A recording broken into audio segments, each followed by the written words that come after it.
सियावर रामचंद्र की जय।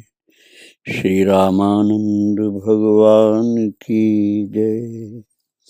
श्री राधे राधे। भक्तों, प्रभु के और उनके भक्तों के चरित्र को श्रवण करना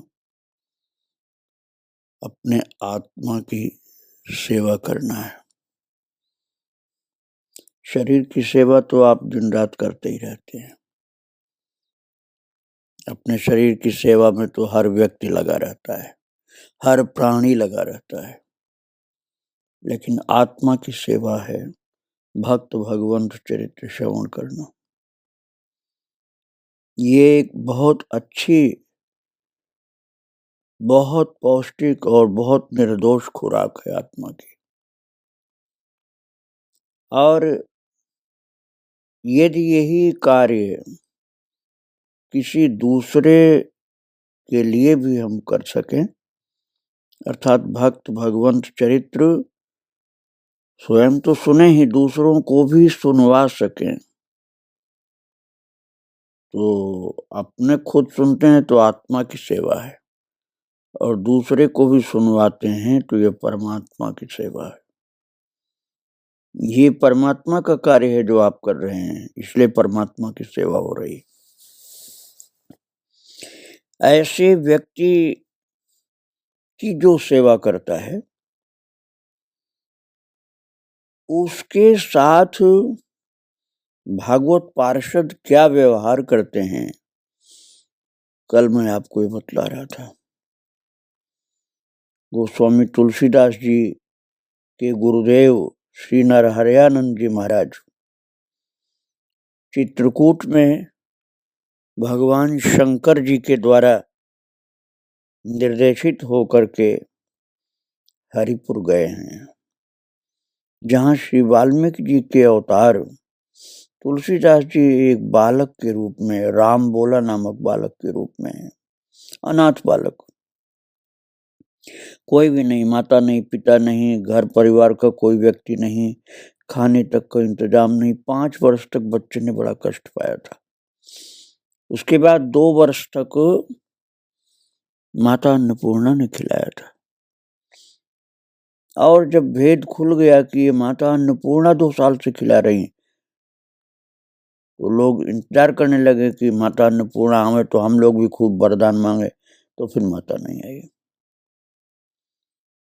और भूखा था बच्चा 2 दिन से, क्योंकि माता अन्नपूर्णा नहीं आई। तो उस समय उस भूखे बच्चे को कोई खिलाने को तैयार नहीं था, क्योंकि सबको ये मन में ये गलत धारणा बैठ गई थी कि जो इस बच्चे को कुछ खिलाए पिलाएगा वो मर जाएगा और उसके घर के लोग भी मर जाएंगे। इसी डर से कोई खिलाता नहीं था।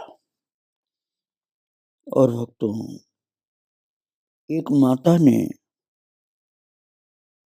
चने खूब भरपेट खिलाए थे, जल पिलाया था।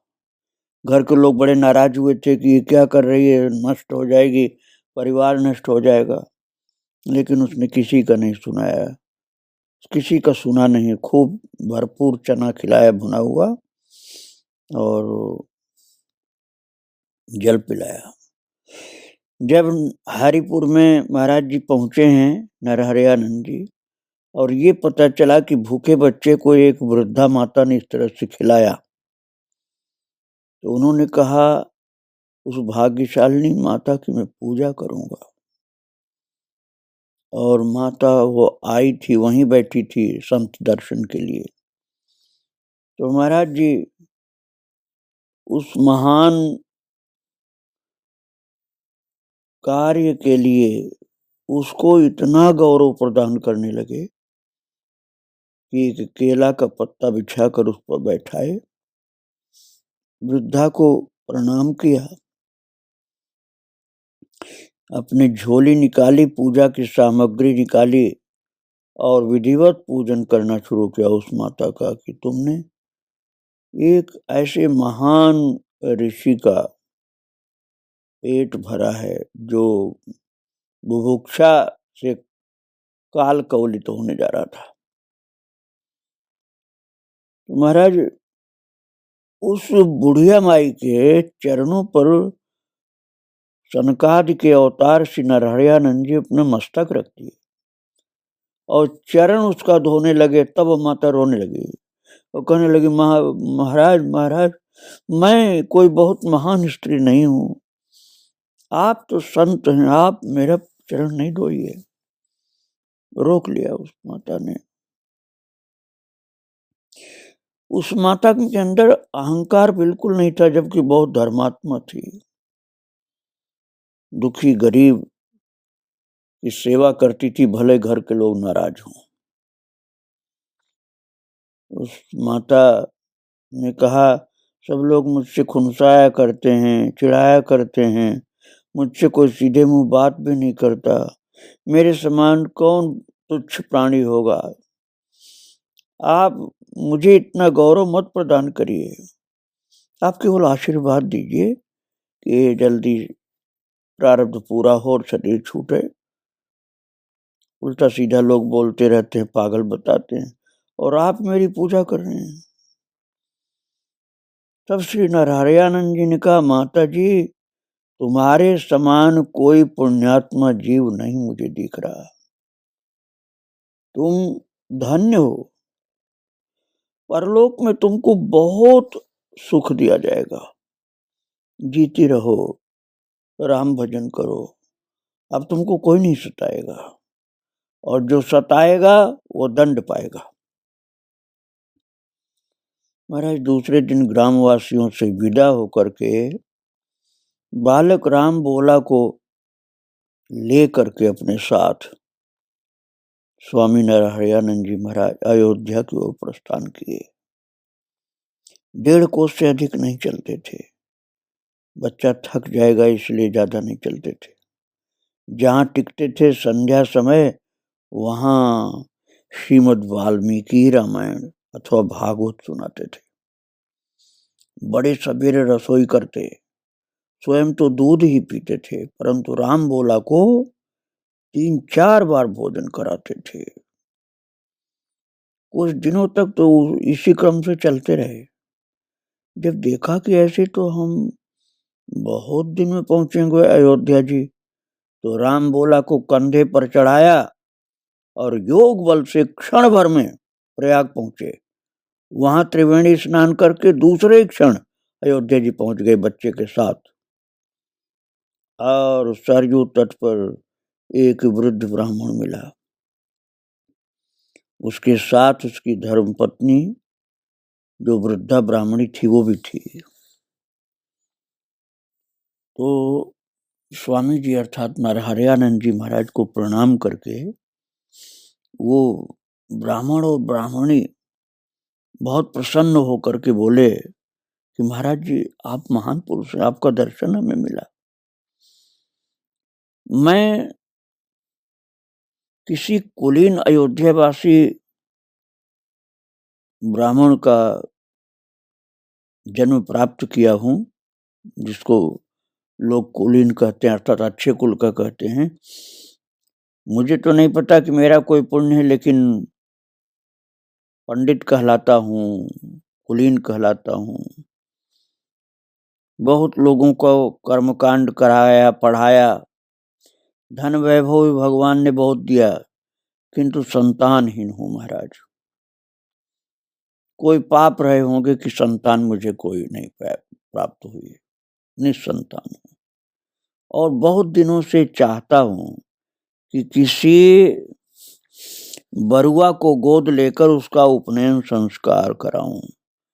बरुआ अर्थात ब्रह्मचारी भक्तों, किसी ब्रह्मचारी बच्चे को लेकर के गोद में उसका उपनयन संस्कार अर्थात यज्ञोपवीत जनेऊ कराऊं, और अपने व्यय से कराऊं, अपने पैसे से।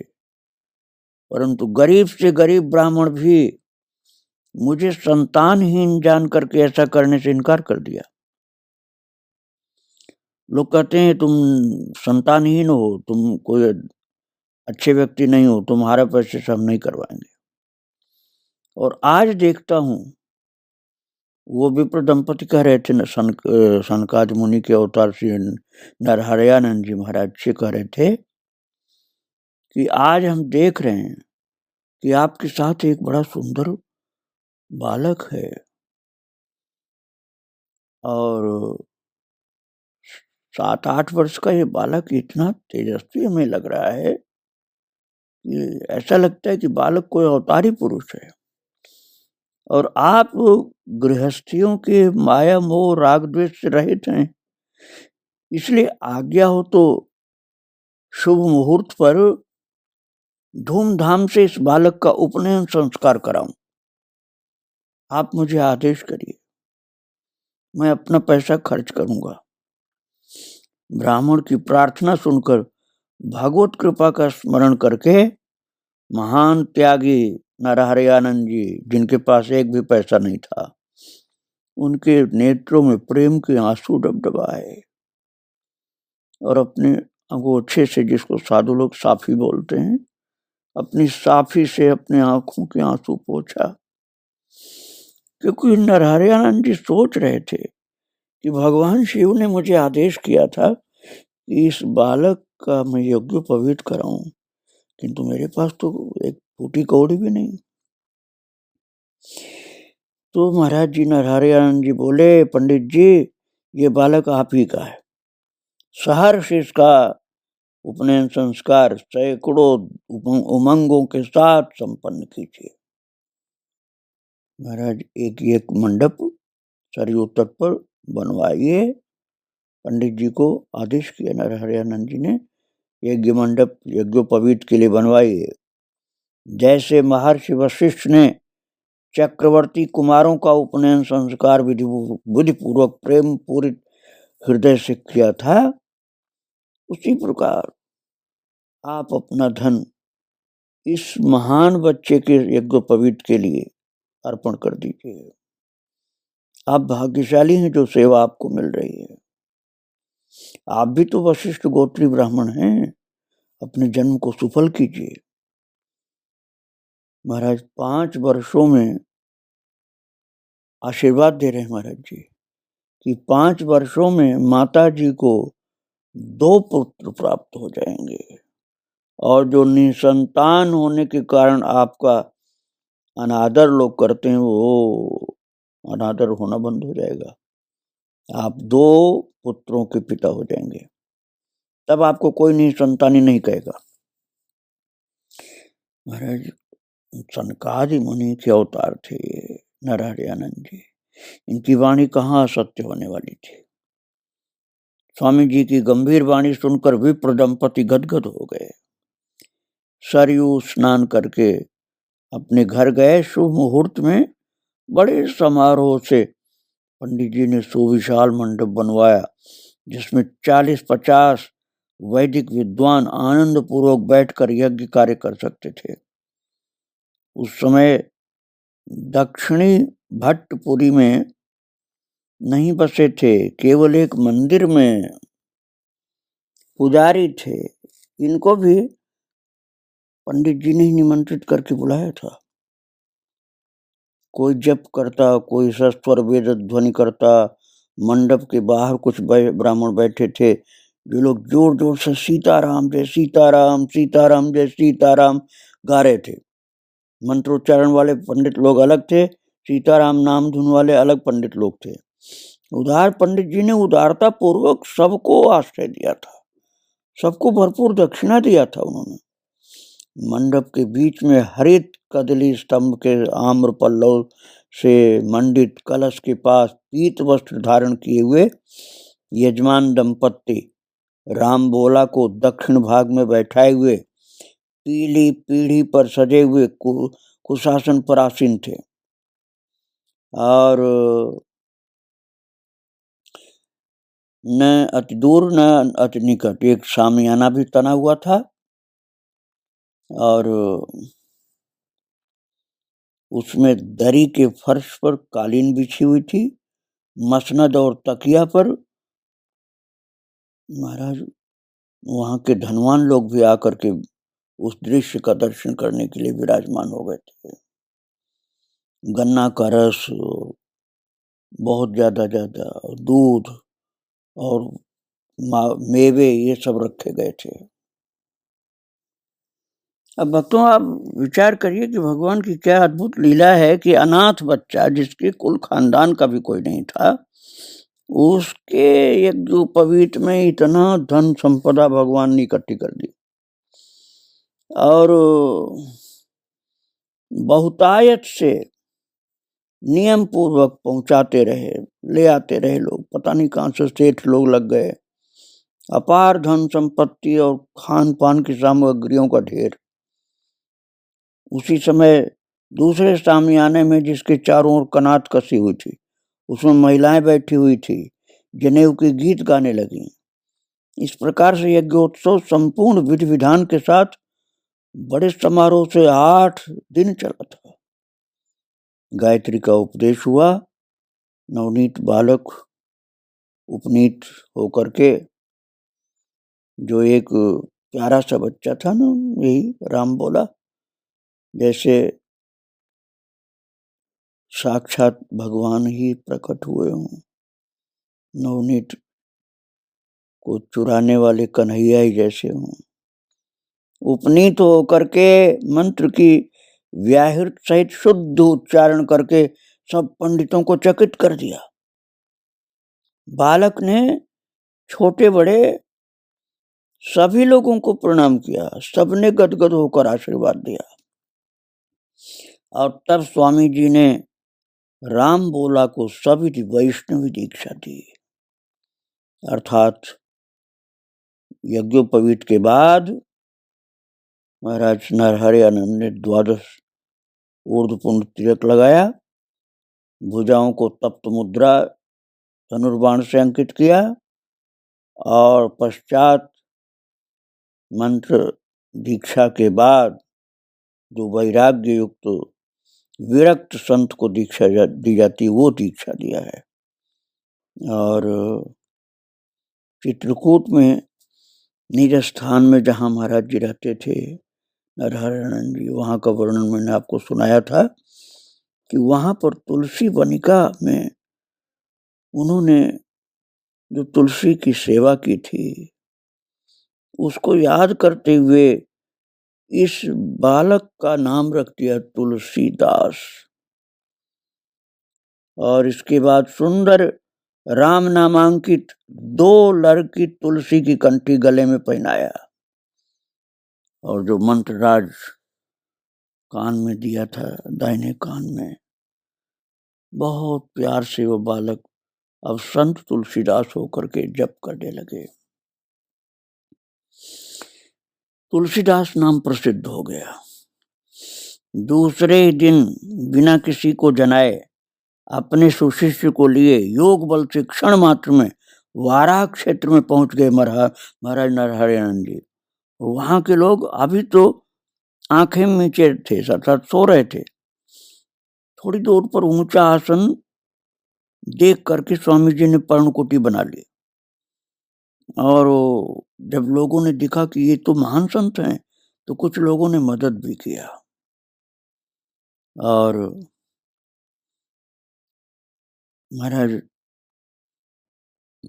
कुछ वेद मंत्र जितना आवश्यक थे, जैसे अष्टाध्यायी आदि, तैयार करा दिया और मंत्र का गंभीर तात्पर्य भी समझा दिया, व्याकरण का बोध भी करा दिया। और उस समय नेपाली लोग भोजपत्र चढ़ा जाते थे, उस पर लिखने के लिए आदेश किया कि इस पर लिखो। स्वामी जी ने अपने सुशिष्य से अर्थात तुलसीदास जी से कहा कि इन अमूल्य पत्रों का संग्रह कर लो, इन पर पोथी लिखी जाती है। और मासी पात्र मंगाया, स्याही का बर्तन जो होता था पहले, कहीं बुरका कहते थे, कहीं बुदक्का कहते थे, कहीं और नाम होता था। तो उससे कहा कि इससे लिखा जाएगा ग्रंथ, तुम्हें जितना आवश्यक था मैंने पढ़ा दिया, अब अपने आप तुमको ज्ञान होता जाएगा।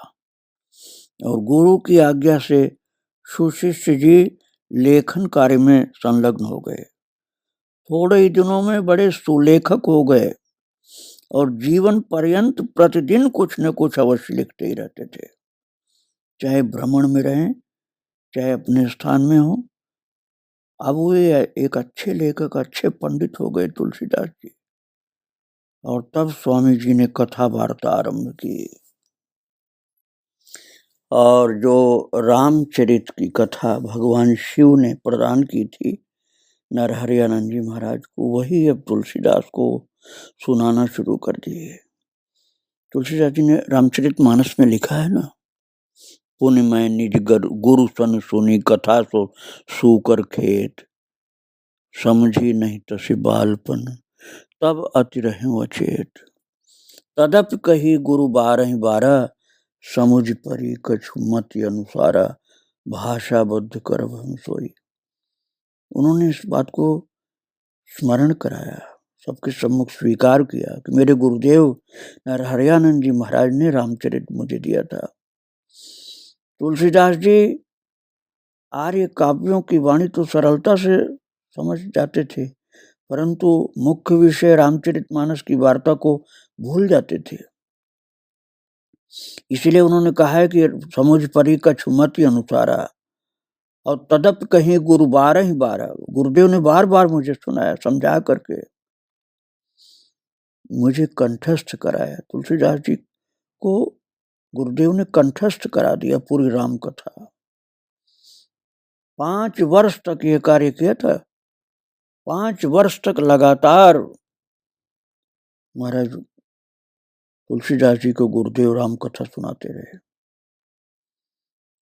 और अब स्वामी जी अयोध्या होते हुए विद्या केंद्र काशी जाने का मन बनाए और उसी मार्ग से स्वामी जी एक क्षण में अयोध्या जी पहुंच गए। वृद्ध ब्राह्मण दोनों पुत्रों को स्वामी जी के चरणों में लाया, जो कि नरहरियानंद जी के आशीर्वाद से जन्म लिए थे। ब्राह्मणी ने कहा, स्वामी जी एक कन्या भी दे दीजिए जिससे उसका विवाह करके अपनी कोख को सफल कर लूं। स्वामी जी ने कहा एवमस्तु। तो स्वामी जी ने ब्राह्मण से पूछा कि यज्ञ समाप्ति के दिन एक कविता फारसी भाषा में लिख करके किसी ने दिया था, वो 25 पत्तों का कसीदा था, मैंने आपको दिया था, क्या वो आपके पास है? तो पंडित जी ने कहा, उसे तो बच्चों ने खेल कूद में फाड़ डाला महाराज, सुना है कि नवाब के महल में है वो। स्वामी जी ने कहा कोई बात नहीं, जैसी प्रभु की इच्छा हो। और फिर वो काशी पहुंचे हैं, पंचगंगा घाट पर गुरुदेव के आश्रम में, और वहां बिंदु माधव जी के मंदिर में रहने वाले एक प्रकांड विद्वान थे जिनका नाम था महापंडित श्री शेष सनातन जी। वे स्वामी अनंतानंदाचार्य जी के गृहस्थ शिष्य थे। अनंतानंद जी का चरित्र आपको सुना चुका हूं, उन्हीं के गृहस्थ शिष्य थे श्री शेष सनातन जी। तो स्वामी नरहरियानंद जी महाराज ने अपने शिष्य तुलसीदास जी को अनंतानंद जी के शिष्य शेष सनातन जी महाराज के पास ले गए और बोले कि इनको अपने कुटिया पर रखिए और इनको विद्या अध्ययन कराइए। और इसके बाद महाराज शेष सनातन जी के पास तुलसीदास जी को छोड़ करके फिर नरहरियानंद जी महाराज चित्रकूट चले गए और चित्रकूट में जा करके महामाता अनुसुईया के चरणों में प्रणाम किया, उनका दर्शन किया और सारा वृत्तांत सुनाया कि जो भगवान शिव ने आदेश किया था उसका इस प्रकार से माता पालन किया जा चुका है। महामाता अनुसुईया बहुत प्रसन्न हुई और आशीर्वाद दे करके कहा, इस एकांत स्थान पर सुरक्षित रह करके भजन में तन्मय हो जाओ। अब तुम्हें जो कुछ भगवान की सेवा करनी थी वो कर चुके हो, अब केवल भगवान के भजन में तन्मय हो जाओ। संसार के कल्याण के लिए भगवान की जो सेवा करनी थी वो सब तुम्हारी सेवा पूर्ण हो चुकी है। और महाराज इसके बाद तो श्री नरहरयानंद जी, जैसे अत्रि जी, जैसे अनसुईया माता संसार की दृष्टि में नहीं हैं, अंतर्धान रहते हैं, किसी सुपात्र को दर्शन देते हैं, अनुभव कराते हैं, ऐसे ही नरहरयानंद जी महाराज श्री चित्रकूट में सदा के लिए वास करने लगे। अर्थात उन्होंने शरीर नहीं छोड़ा। श्री नरहरयानंद जी महाराज ने शरीर नहीं छोड़ा और उनको पृथ्वी पर अनुसुईया और अत्रि की तरह से भगवान ने निवास दे दिया। कहने का भाव ये है कि आज भी नरहरयानंद जी महाराज जो तुलसीदास जी के गुरुदेव हैं, जो भगवान श्री रामानंद जी के शिष्य सनकादि के अवतार हैं, चित्रकूट की दिव्य धरा पर विराजमान हैं। किसी महान प्रेमी भक्त को उनका दर्शन भी मिल सकता है। उनके चरित्र को उनकी कृपा से ही आप लोगों को सुनाया गया। बारंबार उनके चरणों में प्रणाम कर रहा हूँ। और ऐसे संत जिनके द्वारा संसार को तुलसीदास जी प्राप्त हुए, उनकी महिमा का गान कितना मैं कर पाऊंगा, असीमित है उनका चरित्र। 12 महाभागवतों का चरित्र भगवान श्री रामानंद जी के चरित्र के साथ साथ आप लोग श्रवण कर रहे हैं। ये सभी 12 महाभागवत भगवान रामानंद जी के शिष्य थे, इसलिए इनका चरित्र साथ में सुनाया जा रहा है आपको। तो ब्रह्मा जी के अवतार अनंतानंद जी का सबसे पहले आपने सुना, उसके बाद नारद जी के अवतार सुरसुरानंद जी का चरित्र आपने श्रवण किया, और फिर शिव जी के अंशावतार सुखानंद जी का चरित्र आपने श्रवण किया, और उसके बाद स्वयंभू नारद शंभु कुमार अर्थात सनकादि के अवतार नरहरयानंद जी का चरित्र आपने श्रवण किया। और अब इसके बाद कुमार के बाद फिर कपिल, स्वयंभू नारद शंभु कुमार कपिल, 5वें 12 महाभागवतों में से 5वें महाभागवत श्री कपिल जी, उनके अवतार हुए योगानंद जी महाराज, उनका चरित्र आगे आप श्रवण करेंगे। आज इन महान पुरुषों और गुरुदेव भगवान को प्रणाम करके यहीं विराम दे रहा हूँ। श्री राधे राधे, जय श्री राधे राधे। सियावर रामचंद्र की जय, श्री रामानंद भगवान की जय।